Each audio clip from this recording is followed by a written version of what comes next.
তো ওই তো তোর বাবা এসেছে। কি গো, হাতে তো কিছুই দেখছি না, তবে কি আজ খালি হাতেই ফিরলে? মাছ একটা পেয়েছিলাম মালতী, বড় এক কাতলা, কিন্তু হারুয়ার পচা ওটা ছিনিয়ে নিয়ে পালিয়েছে। আমি অনেক অনুরোধ করলাম, কিন্তু তারা কিছুতেই আমার কথা শুনলো না। তুমি কেমন পুরুষ মানুষ গো? তোমার চোখের সামনে থেকে দুজন মাছ কেড়ে নিয়ে চলে গেল, আর তুমি দাঁড়িয়ে দাঁড়িয়ে দেখলে? ওরা দুজন ছিল, আর ওরা তো মহাজনের খাস লোক। আমি একা ওদের সাথে পেরে উঠিনি। হয়েছে, এবার তবে না খেয়েই থাকো। খালি ভাত তো আর গলা দিয়ে নামবে না। মেয়েটাকে কি দিয়ে ভাত খাওয়াবো শুনি, সে খেয়াল আছে তোমার? খালি ভাত খাবো কেন? আমি এখনই ক্ষেত থেকে বড় কয়েকটা বেগুন তুলে আনছি, ওটাই ভর্তা করো। গরম ভাতের সাথে বেগুন ভর্তা জমবে ভালোই।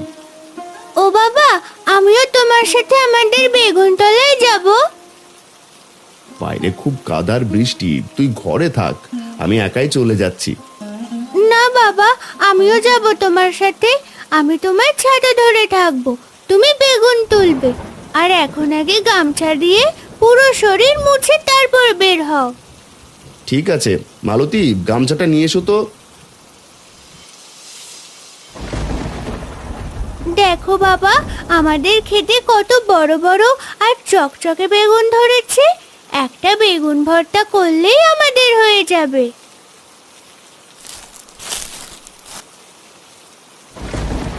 ঠিক বলেছিস মা, এবার বেগুনের ফলনটা দারুণ হয়েছে।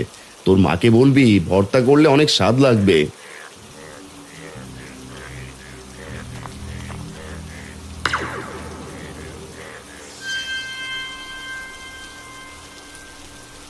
ওরে বাবা, হারান্দার খেতে তো দেখি বেগুনের মেলা বসেছে। এক একটা যেন তালের মতো বড়। বাজারে এখন বেগুনের যা দাম, দু চারটে নিয়ে যেতে পারলে এই খালের মাছ দিয়ে রান্না করে খাওয়া যেত। না থাক, অন্যের জিনিসের ওপর এভাবে লোভ ভরাটা ঠিক হবে না। নিজের যা আছে তাতেই খুশি থাকা ভালো।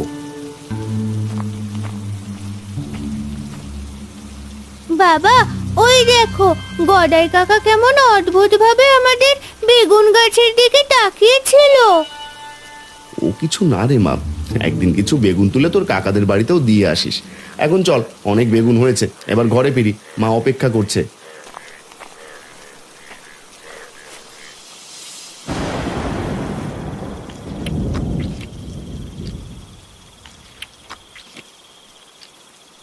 বাহ, বলেছিলাম না তিন্নি, তোর মায়ের হাতে জাদু আছে।